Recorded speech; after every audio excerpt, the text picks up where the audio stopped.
कुरुक्षेत्र लोकसभा क्षेत्र से सांसद नायब सिंह सैनी लघु सचिवालय स्थित सभागार में आयोजित जिला समन्वयक एवं निगरानी समिति की बैठक में रखे गए विषयों के तहत चल रहे विकास कार्यों में बिंदुवार समीक्षा करने पहुंचे। उन्होंने मार्केटिंग बोर्ड, लोक निर्माण विभाग के तहत सड़कों के सुधारीकरण एवं निर्माण कार्य की व्यवस्था के तहत अधिकारियों को गांव की सड़कों की सूची देने के निर्देश भी दिए। उन्होंने कहा कि प्रधानमंत्री नरेंद्र मोदी के मार्गदर्शन और मुख्यमंत्री मनोहर लाल के नेतृत्व में देश व प्रदेश में एक समान विकास कार्य करवाए जा रहे हैं। जनहित के कार्यों को पूरा करने में विलंब नहीं होना चाहिए। संबंधित अधिकारी कार्य पूरा होने की रिपोर्ट भी समय पर देते रहे। सांसद नायब सिंह सैनी ने कहा कि ग्राम सचिवों के माध्यम से बुनियादी करवाकर ODF प्लस के तहत गांव में जरूरतमंद व्यक्तियों, गरीब व्यक्तियों से शौचालय बनवाने के आवेदन मांगे और उनको सुविधा देते हुए उनके लिए शौचालय बनवाने का कार्य करें। उन्होंने संबंधित अधिकारियों को प्रधानमंत्री आदर्श ग्राम योजनाओं की सूची तैयार करने और उन पर कार्य करने के निर्देश दिए। इस सूची अनुसार विकास कार्यों को एक एक करके पूरा करवाएं। उन्होंने कहा कि आदर्श गांवों में स्वच्छता पर विशेष ध्यान दें और इन गांवों में 100% आयुष्मान कार्ड बनवाएं। बैठक में पेंशन संबंधित विषय पर सांसद ने कहा कि अगर किसी तकनीकी कारण से दिव्यांगों, विधवाओं, बुजुर्गों व अन्यों की पेंशन कटी है तो उन्हें दुरुस्त करवाएं ताकि संबंधितों की पेंशन निरंतर चलती रहे। जरूरतमंद पात्र व्यक्तियों की पेंशन संबंधित शिकायतों के निपटारे करने के लिए कार्यालय में उनके लिए एक विंडो खोली जाए ताकि उनकी समस्याओं का समाधान जल्द हो सके।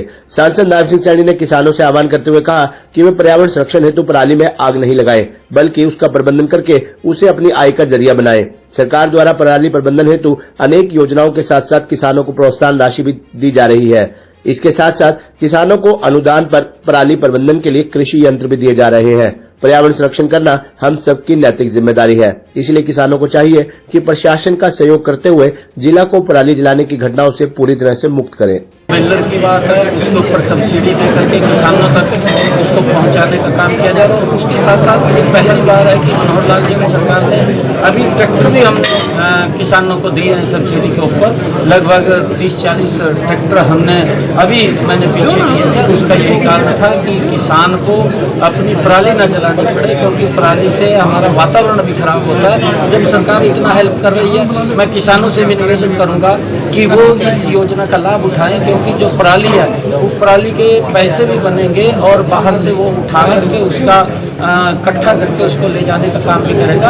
हम जलाएं ना, उससे हमारी मृदा जो है वो भी खराब होती है और उससे हमारी पैदावार भी कम होती है। अगर हम पराली ना जलाएं उससे हमारी पैदावार भी बढ़ती है, हमारे ज़मीन की जो सतह है वो भी ठीक रहती है, जो उसके अंदर ज़मीन के अंदर उपजाऊ कीटाणु है वो भी सुरक्षित रहते हैं और आग से वो सारे के सारे मर जाते हैं। उससे हमारी पैदावार भी कम होती है। मैं किसानों से अपील करना चाहूँगा कि वो पराली ना जलाएं और उसको कहीं ना कहीं, जब हमने उसकी व्यवस्था यहाँ पर की है, उस व्यवस्था का लाभ उठाएं। अपनी पराली को कहीं भी इकट्ठा करके जो हमारे ये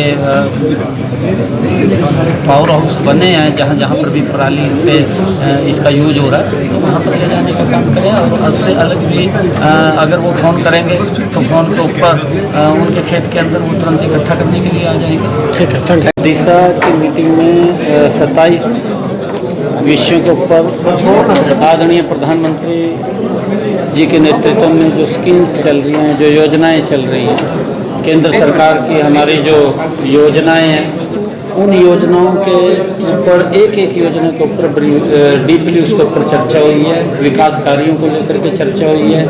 अगर कोई कार्य ऐसा है कि जो अभी स्टार्ट नहीं हुआ तो किन कारणों से नहीं हुआ, उसके ऊपर चर्चा हुई है। और अधिकारियों को इस बात को लेकर के कहा गया है कि जल्दी ही जो विकास कार्य उनको कंप्लीट कराएं।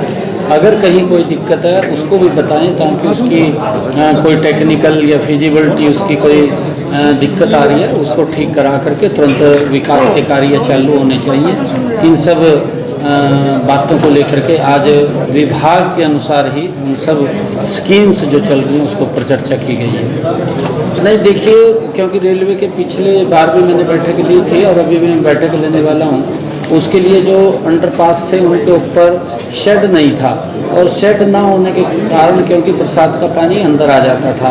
अब वो मैंने इस बात को सरकार के ध्यान में भी ऊपर लगाया था और वो शेड अब उनके एक बजट आ गया है चालू हो गए हैं बनने, और कब कब कौन से अंडरपास के ऊपर शेड बनेगा ताकि इससे जल भराव की समस्या से लोगों को निजात मिले, और वो काम चल रहा है। वो रिव्यू बैठक जल्दी ही मैं करने वाला हूँ। आज भी रेलवे विभाग के अधिकारियों को बुलाया था, तो उन्होंने किसी और अधिकारी को भेजा है। वो संबंधित अधिकारी जिसने इसके जवाब देना था वो नहीं आ पाया, तो बाद में उसकी बैठक लेकर के वो सारा उसके ऊपर रिव्यू। सर ये तक देखना